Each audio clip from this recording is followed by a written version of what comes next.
नीति आयोग की बैठक बीच में छोड़कर ममता बनर्जी निकल गईं। बैठक में ममता बनर्जी ने भेदभाव का आरोप लगाया है। पश्चिम बंगाल की सीएम ममता बनर्जी ने कहा, मुझे बोलने का मौका नहीं दिया गया, 5 मिनट में मेरा माइक बंद कर दिया गया। ये उन्होंने मीडिया के सामने बात कही है। मैं और एक बात बोला, देखिए मेरे स्टेप के लिए भी आपको कहना है कि आप 3 साल से हमारा 100 दिन का काम बंद करके रखा, अब आवास योजना बंद करके रखा, प्रधानमंत्री योजना बंद करके रखा, अब रूरल रोड बंद करके रखा।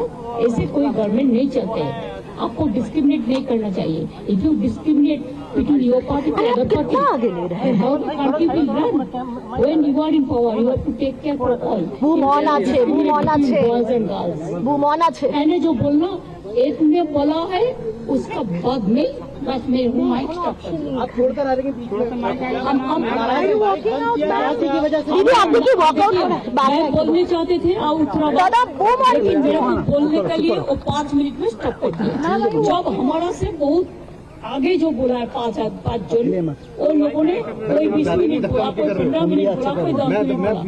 अपोजिशन से मैं अकेला आया, लेकिन तब भी मेरे को 5 मिनट में स्टॉप कर दिया। This is इंसल्टेशन।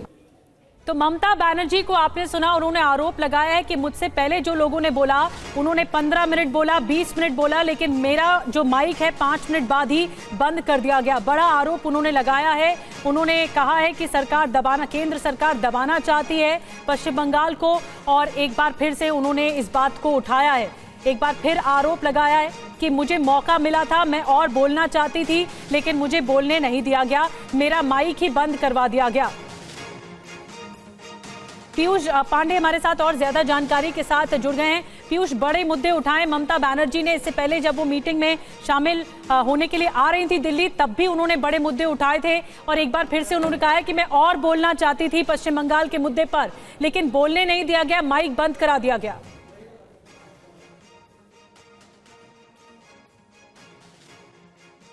बिल्कुल निधि, देखिए उन्होंने मीटिंग बीच में छोड़ करके बाहर निकली और उन्होंने साफ बताया मीडिया को कि जब वो बोलने का शुरू किया उन्होंने, तो उन्हें महज 5 मिनट बोलने दिया गया और अचानक उनका माइक बंद हो गया। हालांकि जो हमें सूत्रों के हवाले से जानकारी मिल रही है कि 7वें नंबर पर वो जब बोलने के लिए उन्होंने शुरू किया तो उसके बाद उनका समय निर्धारित था और 5 मिनट ही बोलना था। ये हमें जो नीति आयोग के सूत्र हैं वो स्पष्ट कर रहे हैं कि उनका समय 5 मिनट ही था। हालांकि जो ममता बनर्जी हैं वो ये आरोप लगा रही हैं कि उन्हें सिर्फ 5 मिनट बोलने दिया गया, जबकि विपक्ष की वो अकेली आवाज़ यहाँ पर थी और बैठक में उन्हें बोलने का पूरा मौका नहीं दिया गया, इसीलिए वो बैठक को छोड़ करके जा रही हैं। जी पीयूष, अब आगे क्या होगा, क्योंकि नीति आयोग की बैठक शाम 4:30 बजे तक चलनी है। ऐसे में अब आगे का सवाल क्या है, कौन अब बोलेगा और इसको लेकर क्या एड्रेस किया जाएगा ममता बनर्जी की शिकायतों को? ठीक है पीयूष, आप बने रहिए, आपका रुख दोबारा से करेंगे और जानने की कोशिश करेंगे इस बैठक में क्या क्या कुछ हुआ है। बड़ी खबर आ रही है, उसका रुख कर लेते हैं। ममता के आरोपों पर सरकार के हवाले से ये सूत्रों का दावा है माइक बंद करने का। ममता का आरोप सही नहीं है। घड़ी बता रही थी कि उनके बोलने का वक्त खत्म हो गया है। वक्त खत्म बताने वाली घंटी भी नहीं बजी थी। नियम के मुताबिक उनका नंबर लंच के बाद आना था, लेकिन बंगाल सरकार की तरफ से आधिकारिक अनुरोध पर 7वें नंबर पर उन्हें बोलने का मौका दिया गया। ममता बनर्जी के जल्दी लौटने का दिया गया था हवाला, इसलिए उनकी टाइमिंग में चेंजेस किए गए थे। और जो आरोप पश्चिम बंगाल की मुख्यमंत्री ममता बनर्जी के द्वारा लगाया जा रहा है उसमें सत्यता नहीं है। सरकार ने यह सफाई अपनी तरफ से उनके आरोपों पर पेश की है और यह कहा है कि लंच के बाद उन्हें बोलने का वक्त दिया गया था, लेकिन उनके आधिकारिक अनुरोध पर 7वें नंबर पर उन्हें बोलने का मौका दिया गया।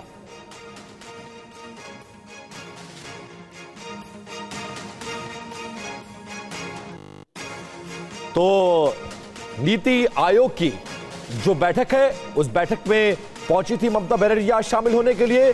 तमाम राज्यों के मुख्यमंत्री पहुंचे हुए थे और उस बैठक में ममता बनर्जी ने गंभीर आरोप लगाया है कि उनको जो बोलने का वक्त दिया गया था उससे पहले उनका माइक बंद कर दिया गया, इसीलिए वो बैठक को बीच में छोड़कर चली गई और कई गंभीर आरोप ममता बनर्जी ने लगाए हैं। लेकिन सरकार ने उनके आरोपों पर सफाई दी है और सरकार ने जवाब दिया है कि उनके बोलने का वक्त निर्धारित था, उनको पूरा वक्त दिया गया, वक्त खत्म बताने वाली घड़ी का अलार्म भी नहीं बजा कि उससे पहले वो बैठक छोड़कर चली गई।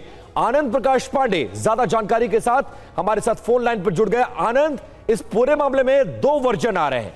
ये पहला वर्जन पश्चिम बंगाल की मुख्यमंत्री ममता बनर्जी का है और सरकार ने भी अब उस वर्जन पर रिप्लाई कर दिया है। क्या बताया जा रहा है पूरा मामला?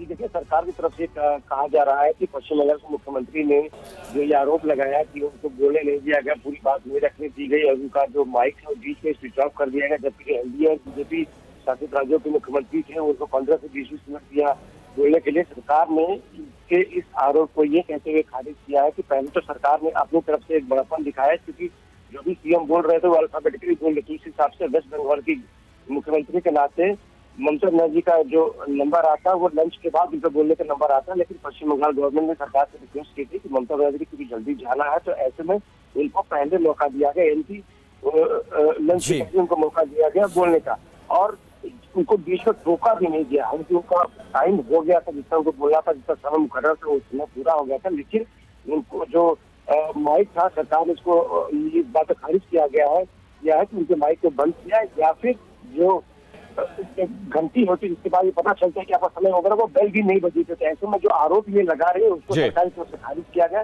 और सरकार तो ये कह रही है कि हमने तो बाद भी दिखाया जबकि ममता बनर्जी को लंच के राज्य नंबर आना था, लेकिन उनकी रिक्वेस्ट उनकी सरकार की रिक्वेस्ट पे उनको हमने पहले बोलने का मौका दिया। बिल्कुल, सरकार ने अपना रुख साफ किया है और ममता बनर्जी के तमाम आरोपों को सरकार खारिज करती हुई नजर आ रही है। बहुत शुक्रिया आनंद इस जानकारी के लिए। आप इस बैठक पर नजर बनाकर रखिए, वापस लौटेंगे और अपडेट भी आपसे लेते रहेंगे।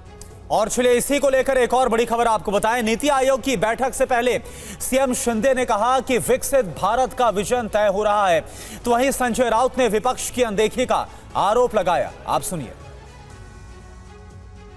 आज नीति आयोग की बैठक में विकसित भारत 2047 के विषय पर आदरणीय प्रधानमंत्री नरेंद्र मोदी जी के अध्यक्षता पे चर्चा होगी।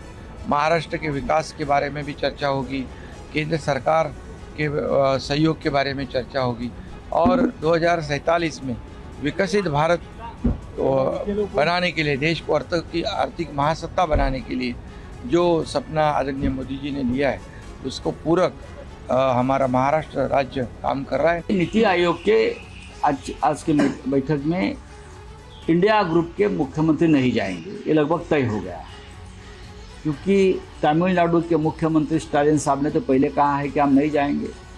केजरीवाल साहब को जेल में डाला है, और भी मुख्यमंत्री हैं वो नहीं जाना चाहते, तेलंगाना के मुख्यमंत्री नहीं जाना चाहते, इसलिए कि नीति आयोग देश के विकास में समतोल नहीं रख रही।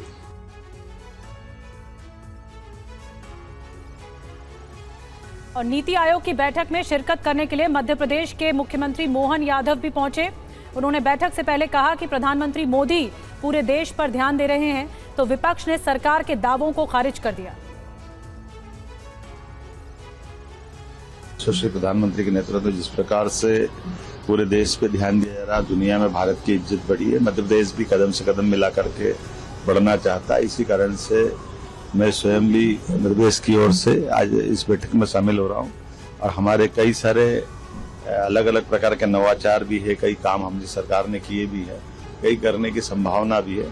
उम्मीद करते हैं कि माननीय प्रधानमंत्री के नेतृत्व में सभी कामों में सफलतापूर्वक आगे बढ़ेंगे। देश की आर्थिक नीति जब आप बना रहे हैं तो आर्थिक नीति में सभी स्टेट का, सभी पॉलिटिकल पार्टीज का, सभी लोगों का लोकतंत्र में एक आवाज़ बनता है। जो तानाशाही तरीके से भारतीय जनता पार्टी और मोदी जी की सरकार ये नीति आयोग को चला रहे हैं, जो प्रकार से जीएसटी काउंसिल को चला रहे हैं, जिस प्रकार से देश की आर्थिक नीति निश्चित कर रहे हैं, मैं समझ रहा हूँ उसको कोई समर्थन नहीं कर सकता है। उसके प्रोटेस्ट के लिए विपक्ष की ओर से, इंडिया अलायंस की ओर से उसका बॉयकॉट का ऐलान कर दिया गया और ये बहुत ही उचित है।